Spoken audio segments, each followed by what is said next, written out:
So every day that I was there, up until that day, I was running. So I would go out and run. So this particular morning, I said, I'm not going to run, but I am going to exercise. So I went out to the porch, and I was out there stretching and doing some core work and things and listening to some devotional music. And you guys know the song, I Can Only Imagine. So as we hear that song, we think about, I can only imagine what it'll be like when I get to heaven. But it hit me differently that day. It was, I can only imagine what this day will be like. November the 6th, my wife's birthday. What will that day be like?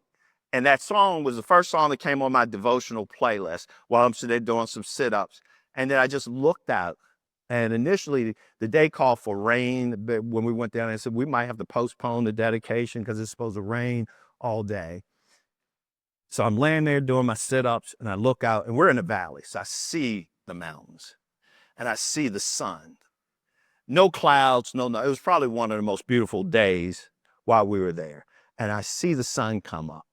And I said, you know, I needed to see that sun. I needed to see it from this perspective. My eyes look to the hills.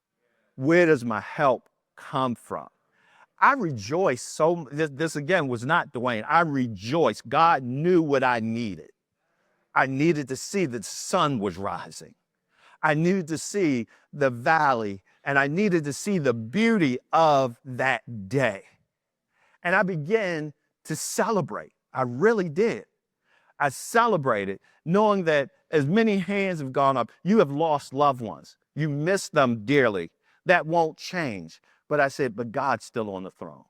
He still rises the sun each and every day. He provided my need. And then throughout that day, the things that he was providing over and over again